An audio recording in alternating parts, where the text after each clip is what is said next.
À terça-feira contamos com a análise de Paulo Bento, presidente do INDEC. Bom dia, muito obrigada pela sua presença. Começamos pela Grécia. O antigo presidente da FED prevê que a Grécia vai ter de sair do euro.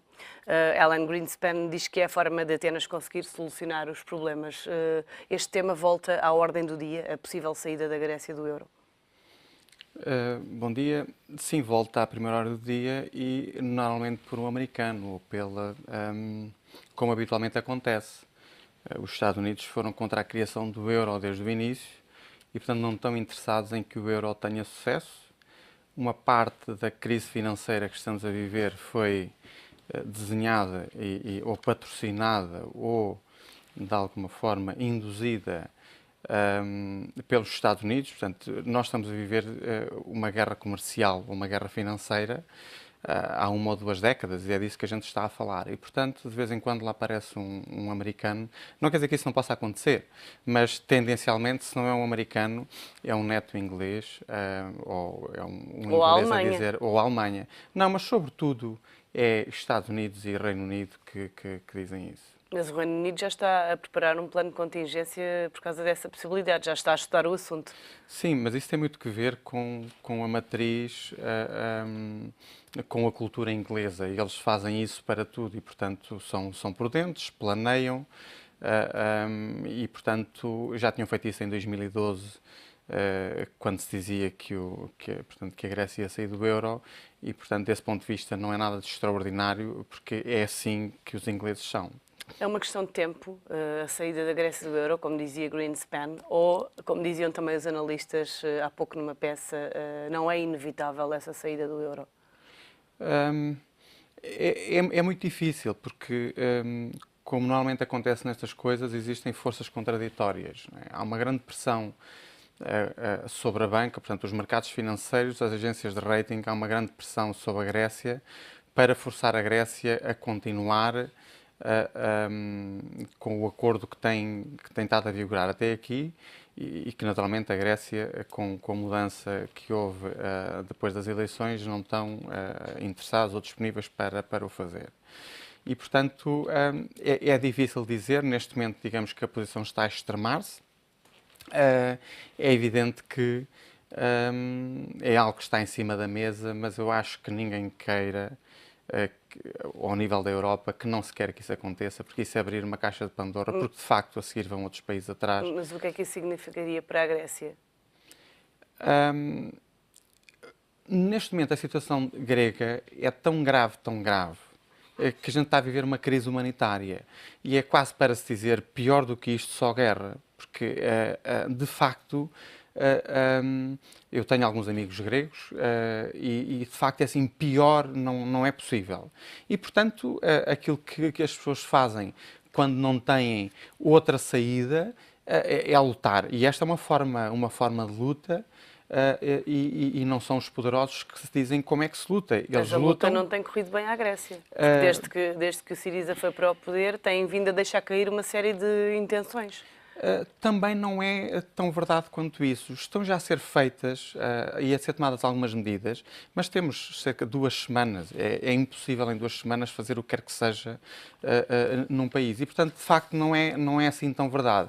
Interessa muito, diz a Alemanha e a Bruxelas, dizer que nada está a ser feito nesse sentido, mas isso, de facto, não é verdade. Faz parte, se quiser, da retórica e da hipocrisia que é usada nas negociações de parte a parte. Vamos ver, não há aqui... é evidente que os gregos, ao longo dos últimos 10, 20 anos, não se comportaram como a maior parte das pessoas acha que se deveriam ter comportado. Dito isso, as contas do Estado foram maquilhadas anos e anos por a Goldman Sachs e outros grandes bancos, pagos a peso de ouro. As contas foram aceitas por Bruxelas, portanto, as contas eram boas.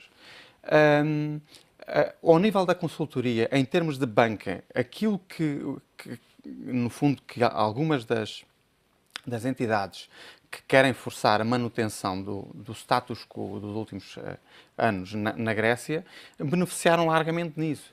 E é evidente que, como diz cinicamente o ministro alemão das Finanças, curiosamente a falar na primeira pessoa, com uma arrogância brutal, não é? Porque pelo menos podia falar na primeira pessoa do plural, não é? Falar nós alemães, não, fala ele. E ele diz que não foi ele que obrigou os alemães, perdão, os gregos a aderir ao acordo. Há muitas formas de obrigar e de forçar, portanto, na altura achou-se que era a solução menos má. Após tanto tempo, de facto, esta não é a solução. E quando os alemães dizem que aquilo que é bom para a Alemanha também é bom para os outros, isso não é verdade. Aliás, a história demonstra o contrário. Normalmente, aquilo que é bom para a Alemanha não é bom para os outros. E, portanto, se nós compararmos a Alemanha em 2005, em 2015, em 10 anos, eu já disse isso aqui uma vez há uns tempos atrás, eu escrevi isso na altura. Vamos ver que a Alemanha tem uma posição muito mais forte do que tinha, e a Alemanha é a grande beneficiária da crise que está a acontecer na Europa. E, portanto, é natural que a Alemanha, defendendo os seus interesses, que a Alemanha tome algumas das posições que tomou, que têm, do ponto de vista do interesse comum, não é do interesse da Grécia, do interesse comum, do meu ponto de vista, são muito pouco razoáveis. O primeiro-ministro grego disse que a Grécia tem obrigação histórica e moral de reclamar à Alemanha cerca de 162 mil milhões de euros referentes a indenizações da Segunda Guerra Mundial. Isto mostra que a hostilidade em relação à Alemanha não tem vindo a diminuir, apesar de apelos de vários líderes europeus. Claro, e a aproximação é simbólico, não é? O primeiro embaixador a ser chamado foi o embaixador russo. E é evidente que essa hostilidade não tem vindo a diminuir, e os gregos sabem que nós, isto pode parecer um pouco exagerado, mas não anda muito longe da verdade, que quem manda na União Europeia é a Alemanha. Não era suposto ser assim, e portanto é a Alemanha que eles de facto tentam atacar, e como as posições se estão a extremar, também os gregos perdem a razoabilidade. Entretanto, um ministro alemão dizia que a Grécia, obviamente, não iria receber porque as contas estão fechadas e encerradas, mas os gregos são inteligentes. Os gregos dizem que têm o direito moral, não é legal, é moral. E, portanto, desse ponto de vista, é evidente que isso não vai, do meu ponto de vista, não irá acontecer. Mas é natural que a Grécia use todas as armas que tem ao seu alcance, e não é a Alemanha que escolhe as armas como se faz esta disputa. Cada um usa as armas que tem. Mas é possível que amanhã Atenas consiga aquilo que quer, nomeadamente 10 mil milhões de euros a curto prazo, que vai pedir isso amanhã na reunião dos ministros para ganhar tempo, que é aquilo que a Grécia tem sempre pedido?